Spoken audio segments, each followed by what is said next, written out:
तो नमस्कार साथियों, जैसा कि आप देख रहे होंगे है ना, आज पढ़ाई की बातें नहीं होंगी, लेकिन जिस चीज के लिए हम लोग पढ़ाई करते हैं उस चीज के रिगार्डिंग बात होगी।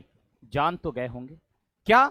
कल की बातें जो हमारी सीजीओ कॉम्प्लेक्स में हुई थी, सारे टीचर्स की जो वहां पे लगा हुआ था जमावड़ा, किस किस कारण से लगा हुआ था।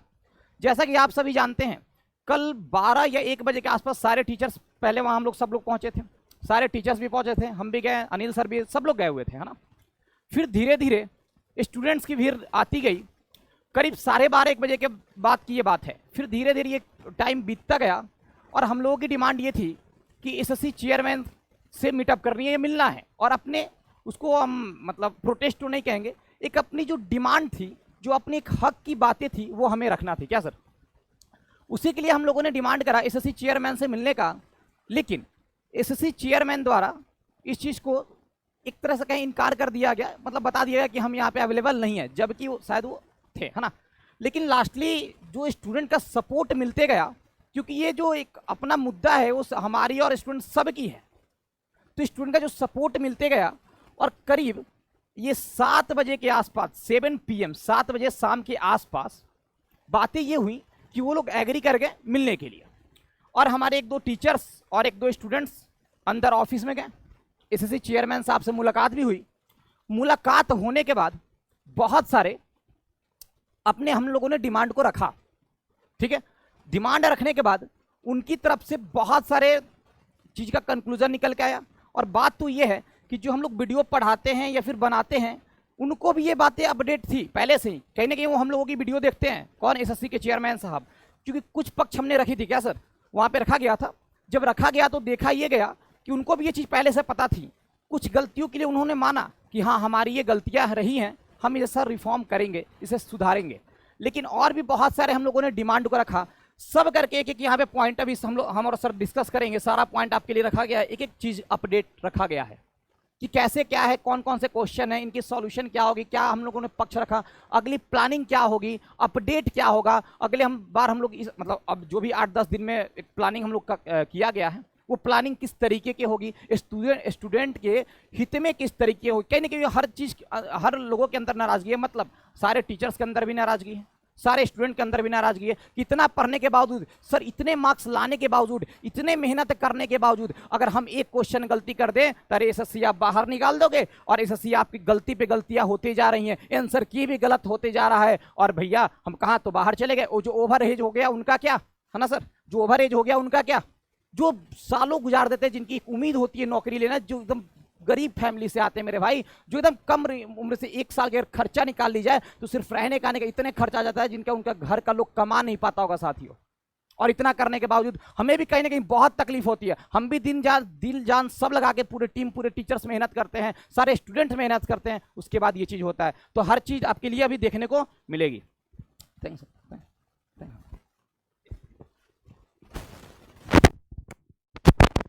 देखो, सबसे पहले तो कुछ लोगों को, जैसे जो रेगुलर तैयारी कर रहे हैं, स्टूडेंट्स नए हैं या जो 2025-26 की तैयारी कर रहे हैं, उनको पता ही नहीं है कि असल में मुद्दा क्या है। तो पहले तो मैं उनको बता दूं कि असल में एसएससी सीजीएल 2024 और एसएससी एमटीएस 2024 का जो एग्ज़ाम हुआ, उसमें एक्सट्रीम लेवल की जो गड़बड़ है वो सामने आई एसएससी की तरफ से। और एसएससी के जितने भी एग्ज़ाम कंडक्ट कराने के जो पार्टनर्स हैं, जैसे टीसीएस है ना, जो भी मैनेजमेंट है, जो भी पूरा स्टाफ होता है, ठीक है, 4 से 5 इनके पार्टनर्स होते हैं, इन सब की लापरवाही और गैर जिम्मेदारी, साथ के साथ आप इसको एक स्कैम भी कह सकते हैं, क्योंकि बहुत सारी चीज़ें लीगल इनके सामने आई थी बाद में, ठीक है। जो बिहार पूर्णिया जिले का जो केस था एसएससी एमटीएस में, वो तो साफ साफ सब कुछ न्यूज़ में भी आया, सब कुछ ठीक है, ऑन रिकॉर्ड है। तो कहीं ना कहीं वो गड़बड़ भी है, जिसके चलते दोनों एग्जाम अनफेयरली कंडक्ट कराए गए, और जिसकी वजह से बहुत सारे, देखो, लाखों में से जो बच्चे एग्जाम देते हैं, लाखों स्टूडेंट्स में से जो लोग एग्जाम देते हैं, उनमें से कुछ लोग होते हैं जो शॉर्ट लिस्ट होते हैं मेंस एग्जाम के लिए। उसमें से कुछ लोग ऐसे होते हैं जो एवरेज होते हैं, जिनके पास अभी अटेम्प्ट भी है, एज भी है, सब कुछ है। लेकिन कुछ लोग ऐसे होते हैं, कुछ परसेंट में, जिनका लास्ट अटेम्प्ट है या फिर उनके साथ कोई ना कोई ऐसी प्रॉब्लम है कि अब उनको अगला चांस मिल नहीं पाएगा। तो ऐसे लोगों के साथ जो अनफेयरनेस है वो सामने आई है एसएससी के 2024 में कराए गए 2-3 एग्जाम्स में। और साथ के साथ एसएससी की कुछ कमियां शुरू से पिछले 2 साल में निकल के आ रही हैं, पिछले 2 साल में ज़्यादातर निकल के आई हैं। जैसे कि क्वेश्चंस में, ज़्यादातर क्वेश्चंस में एरर, और नॉर्मलाइजेशन वाली बात जो 2024 में ही क्यों हाईलाइट हुई। इससे पहले ये नॉर्मलाइजेशन तो सालों से चलता आ रहा है, लेकिन ये 2024 में ही क्यों इतनी हाइक पे है, कितना पीक पे है। इसके पीछे के रीजंस हैं कई सारे।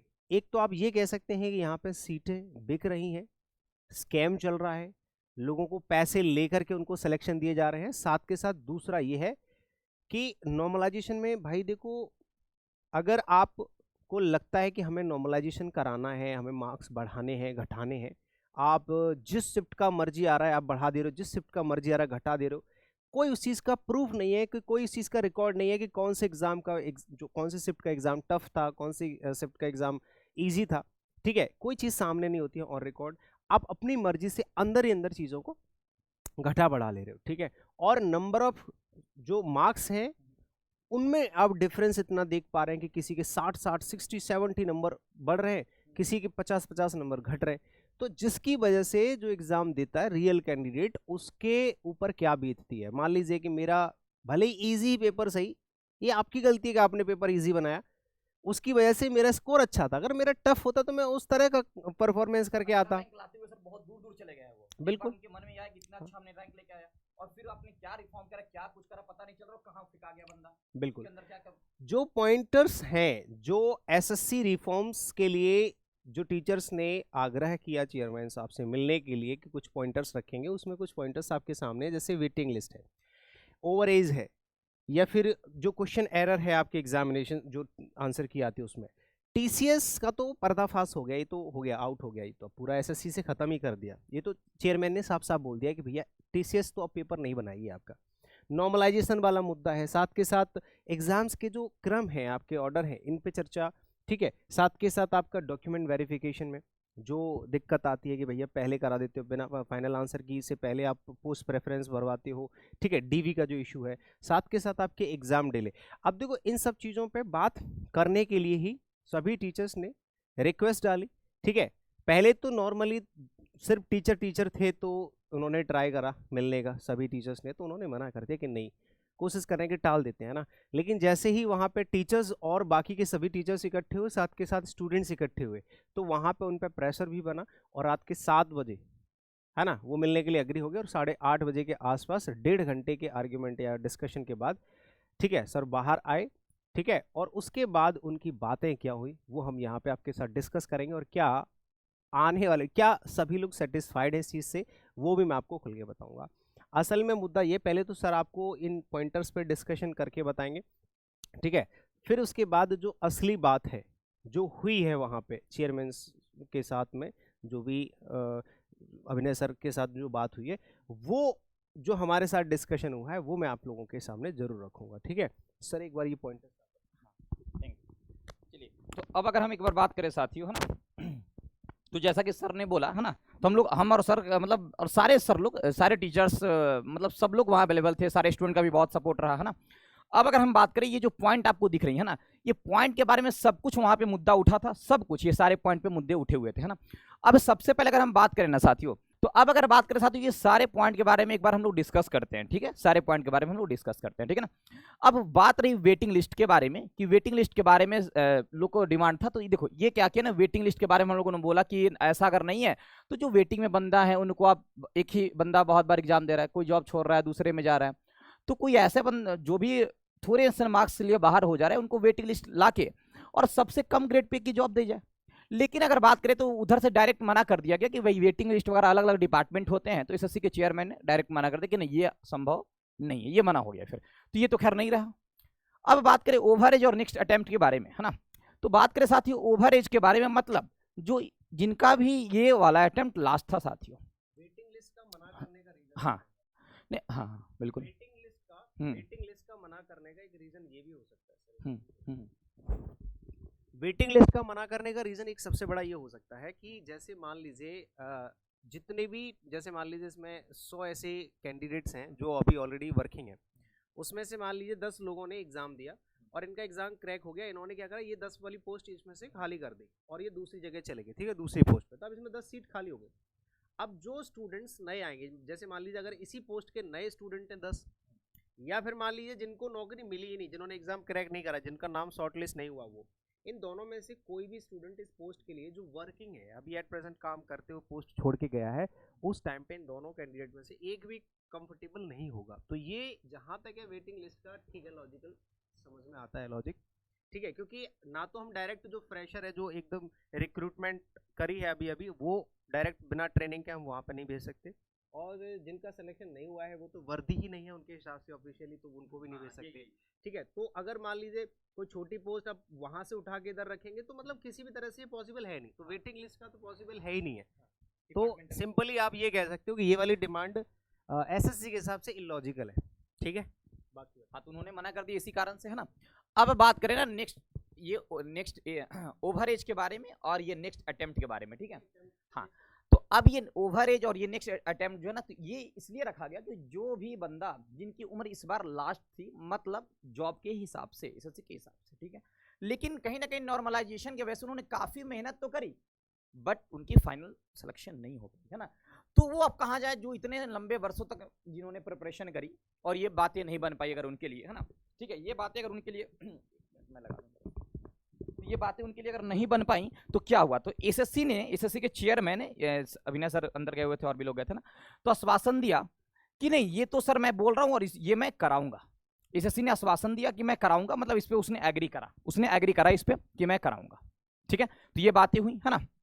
उसके बाद क्या हुआ, ये क्वेश्चन में एरर आ रहे हैं, आंसर की उसके एरर आ रहे हैं, इस तरीके की बहुत समस्या आ रही है। अच्छा एक बात आप बताना, एक क्वेश्चन अगर गलत होता है तो वो क्वेश्चन गलत हुआ वो तो ठीक है, लेकिन उस क्वेश्चन पे जो स्टूडेंट पेपर दे रहे हैं उस क्वेश्चन की वजह से उनकी टाइम कितनी वेस्ट हुई, क्या सर वो कितना मैटर करता है। उस क्वेश्चन की वजह से बाकी कितने क्वेश्चन करने के लिए डिमोटिवेशन वाली जो फीलिंग आएगी, ये बहुत सारा इश्यू आ सकता है। तो क्या क्वेश्चन गलत होना कहीं से भी सही नहीं है। तो उन्होंने इस पर वो चर्चा करा, कौन, चेयरमैन ने इस चीज को एकदम अच्छे से उन्होंने एक्सेप्ट करा और बोला इस चीज को कि हम इस चीज को एक्सेप्ट करते हैं, और उन्होंने बोलते हुए ये कहा कि मैं आश्वासन देता हूं सर कि टीसीएस जो है इस बार टीसीएस पेपर कंडक्ट नहीं कराएगी, इस बार टीसीएस किसी भी कीमत पे पेपर कंडक्ट नहीं कराएगी। उन्होंने क्लियर इस चीज को मना करा कि नहीं कराएगी पेपर। अच्छा बात करें टीसीएस जब से करा रहा है, अगर मैथ्स के बारे में बात करें थोड़ी सी, तो आपने बस देखा होगा ये चीज कि जब से टीसीएस करा रहे थे एडवांस का लेवल उन्होंने लो कर दिया, एडवांस मैथ्स के लेवल लो कर दिया, क्वेश्चन भी सर लो कर दिया उन्होंने, क्वेश्चन भी लो, हाँ बहुत लो एडवांस को कर दिया। और बात करें अरिथमेटिक का तो थोड़ा सा पेपर तो वही है, लेकिन कैलकुलेशन को थोड़ा उन्होंने बढ़ाया है सर, है ना, बस यही चेंजमेंट देखने को मिली। और एडवांस को तो काफी उन्होंने लो कर दिया, जो पहले पेपर आया करते थे एडवांस मैथ्स के उसका एक लेवल हुआ करता था, अब तो खैर, है ना। अब बात करिए टीसीएस, तो इन्होंने डायरेक्ट मना कर दिया कि हाँ ये तो सर ने पहले ही क्रॉस कर दिया था कि हाँ ये टीसीएस अब कंडक्ट नहीं करेगी, जैसा उन्होंने बोला है, ठीक है। अब बात करें साथियों नॉर्मलाइजेशन, बहुत बड़ा मुद्दा कहीं ना कहीं आने को दिखने को मिल रहा है नॉर्मलाइजेशन। तो उस पे भी नॉर्मलाइजेशन में ऐसा मतलब घटना देख रहे हो कि मतलब उसका कोई लॉजिक ही नहीं है, समझ ही टीचर को नहीं समझ में आ रहा है, स्टूडेंट को बात छोड़ो, टीचर को भी समझ नहीं आ रहा है भाई नॉर्मलाइजेशन। तो अब बात करें नॉर्मलाइजेशन के बारे में, तो उन्होंने भी इस गलती को एक्सेप्ट करा और बोला नॉर्मलाइजेशन पर, उन्होंने बोला कि सर मैं अगले बार से जो मेंस का पेपर कराऊंगा, जो भी मेंस का पेपर कराऊंगा, हाँ एक ही शिफ्ट में होगा एकदम, हाँ है नहीं, हाँ तो मेंस, तो उन्होंने बोल दिया कि एक, हाँ और एक उन्होंने ये भी बोला कि अगर मैं भी किसी कारणवश एक शिफ्ट में अगर नहीं होता है तो नॉर्मलाइजेशन का ऐसा एक मतलब सिस्टम बनाऊंगा जिसमें कुछ, हाँ देखो नॉर्मलाइजेशन पे साफ साफ बोला है कि प्री एग्जाम जो होता है, सीजीएल प्री हो या किसी भी एग्जाम का प्री, आप देखोगे तो उसमें बहुत सारे बच्चे अप्लाई भी करते हैं और एग्जाम भी देने जाते हैं लाखों की संख्या में। तो पॉसिबल है ही नहीं कि आप एक दिन में पेपर कंडक्ट करा लो, तो वहाँ तो ऑनलाइन मोड में पेपर होता है, तो वहाँ पे आपको एक से ज़्यादा दिनों में और एक से ज़्यादा शिफ्ट में आपको पेपर कंडक्ट कराना पड़ेगा। तो वहाँ पे नॉर्मलाइजेशन समझ में आता है। मैंने आप यूट्यूब चैनल पे जाओगे ना, ये हमारा यूट्यूब चैनल है ओपन स्टडी गुरुकुल, आप इस पर मैंने एक वीडियो बना के डाला होगा, आप यहाँ पे देखोगे ना, नीचे वीडियोज़ में जाइएगा, यहाँ एक वीडियो आपको नज़र आएगा कुछ दिन पहले, ठीक है, मैं बताता हूँ। उसमें मैंने साफ साफ बताया था कि भाई मान लीजिए 2 पेपर हो रहे हैं,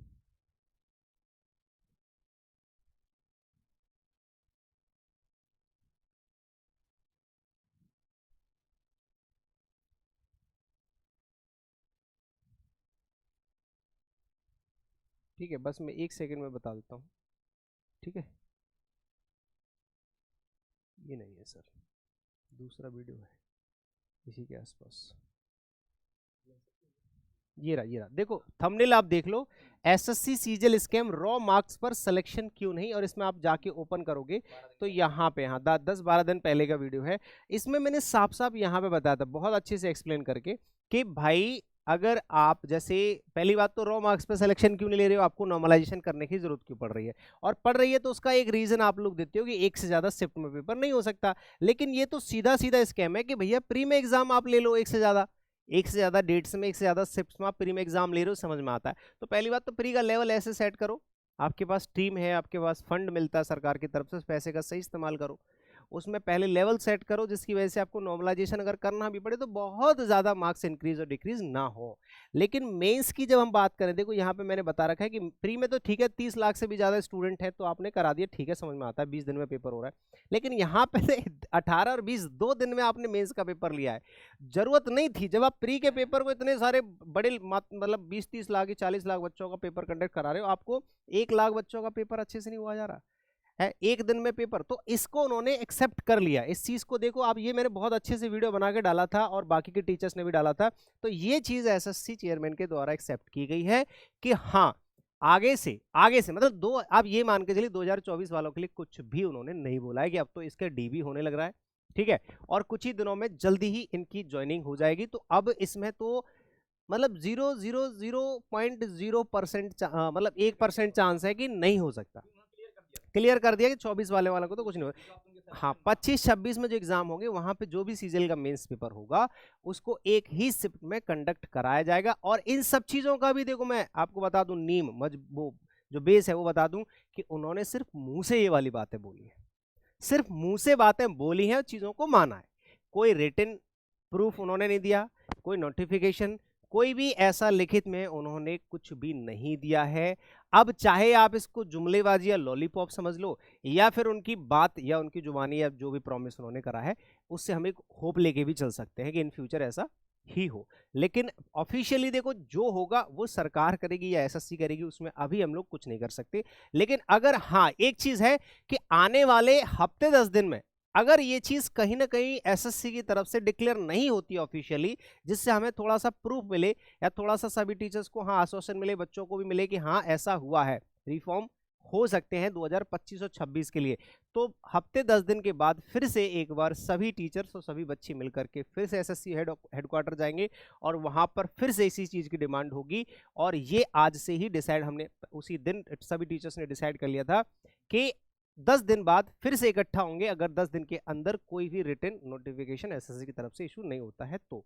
ठीक है, तो आप सभी लोग तैयार रहिएगा, जो भी बाकी आगे की चीजें सर फिर से आप बताएं। हाँ तो नॉर्मलाइजेशन का तो साथियों आप लोग समझ गए होंगे ना। अच्छा उसमें एक सर उन्होंने एक और बात इंक्लूड करी थी है ना, कि अगर किसी कारणवश नॉर्मलाइजेशन अगर लगाते भी हैं तो उसका तरीका चेंज करेंगे, मतलब कुछ परसेंटाइल वगैरह करके सर उन्होंने बोला था ना, परसेंटाइल करके बोला था ना, कुछ परसेंटाइल करके मतलब आएगा। अब क्या कैसे करेंगे वो तो अब आने के बाद ही पता चलेगा है ना, वैसे ही कुछ उन्होंने बोला था। ठीक है चलिए यहाँ तक क्लियर हो गई। अब बात करें साथियों ऑर्डर ऑफ एग्जाम, जैसे इसमें क्या होता था ना कि एक ही बंदा इस तरीके से मतलब एग्जाम होता था कि सीएचएसएल में भी हो गया, सीजीएल में भी हो गया, एमटीएस दे रहा है, सब दे रहा है, कौन किसमें सिलेक्शन ले रहा है कुछ पता ही नहीं है ना। तो उन्होंने इस चीज को भी क्लियर करा कि नहीं बिल्कुल ऑर्डर मिलेंगे, अगर कोई बंदा सीजीएल दे रहा है तो उसको मतलब सब कुछ कराने के बाद ही सीएचएसएल का फिर करेंगे। मतलब वो जो प्रोसेस था ना कि एक ही बार में हौच पौच होने वाला, वो उन्होंने क्लियर कर दिया उन्होंने कि ये हम करेंगे है ना। फिर डॉक्यूमेंट वेरिफिकेशन में साथियों अगर बात करें तो जैसे कि सब लोगों का डिमांड था कि डॉक्यूमेंट वेरिफिकेशन एसएससी ही कराए है ना, तो इसमें उन्होंने बोला कि नहीं, ये भी क्लियर उन्होंने किया कि नहीं ये तो नहीं पॉसिबल है, ये डिपार्टमेंट ही कराएगी सर है ना। तो ये डॉक्यूमेंट वेरिफिकेशन उन्होंने क्लियर बोल दिया। अब मेन मुद्दा ये है ना कि सर 2025 का बहुत इंपॉर्टेंट मुद्दा है, तो 2024 का तो उन्होंने सर क्लियर कर ही दिया कि जो 2024 में उसमें हम कुछ नहीं करेंगे, अब उनकी सर ज्वाइनिंग है तब उसमें हम कुछ नहीं कर सकते हैं। लेकिन अब एग्जाम डिले और होगा कि नहीं होगा ये मुद्दा, तो देखो साथियों सिंपल सी बात है, अगर कॉमन सेंस की बात है, अगर हम लोग सोचे कि जितने भी ये हमने पहल अपना उनको बताया या रखने डिमांड को रखी सर है ना, अगर उसको अप्लीकेबल करते हैं तो चांसेस है कि सर अगर सब अप्लीकेबल करें तो एग्जाम डिले हो सकता है ना, अगर सब चीज अप्लीकेबल वो करते हैं तो एग्जाम डिले हो सकता है। लेकिन हाँ रिफॉर्म अगर सब होगा तो ये कॉमन बात है। लेकिन अगर इसमें कुछ ऐसा भी कह सकते हैं कि सर इतना कम समय में हम कैसे इस चीज को करें, मे बी दोनों पहले कह सकते हैं, ए और बी दोनों, है ना, कि इतना जल्दी कैसे क्या करें, है ना। तो हो सकता है कि वो समय पे एग्जाम भी ले लें, तो आप इस भरोसे नहीं रहेंगे कि एग्जाम लेट होगा या फिर जल्दी होगा। ये तो छोड़ ही दो, जैसे आप प्रिपरेशन कर रहे थे आप ये मान के चलो कि जो आपके पेपर होने वाली हो है 2025 वाली, वो आपकी होगी। उसके लिए आप लेट हो जल्दी उसके बारे में ज्यादा नहीं सोच रहे हैं। लेकिन सबसे बड़ा मुद्दा ये है ना कि जितना भी सर हम लोगों ने बातें करी, जितने सर लोग ने भी बताई, ये सब लोग वहां अवेलेबल भी थे, सब रियलिटी यही है कि जितने भी एसएससी ने के चेयरमैन ने बातें को रखी, वो रिटन फॉर्म में सर दिया ही नहीं। वो रिटन फॉर्म में दिया, बस उन्होंने वर्बली सब कुछ को बता दिया, और हम लोग विश्वास करके कहेंगे यही, हम लोग वापस सब लोग वहां से फिर सबकी सहमति, सारे टीचर्स स्टूडेंट की सहमति से फिर हम लोग वहां से वापस करीब, हमें लगता है कि सर 9 या 10 बज गए होंगे, 10 बज गए होंगे ना सर, 10 बज गए होंगे, है ना। हम लोगों ने 10 बजे वापस आए, ठीक है। इसी कारण से कल हमारी क्लास भी नहीं हो पाई थी, तो हम लोगों ने 10 बजे के आसपास वापस आया। अच्छा, एक बात और, ये यहाँ तक तो आप सारा बात समझ गए होंगे। अब सबसे अहम मुद्दा ये है कि अगर जैसे सर ने बोला भी है ना कि अगर ऑफिशियली एसएससी की तरफ से कोई नोटिस हमारी इस पहल की नहीं आती है तो क्या करेंगे। तो साथियों, सारे टीचर्स ने कल भी ये बात को रखी थी, और फिर से मैं बता भी दूं कि सारे टीचर्स और स्टूडेंट्स की एक मीटिंग कह सकते हैं वो होगी, और फिर वहीं पे एसएससी हेड ऑफिस पे होगी, और 10 दिन के अंदर ही होंगी।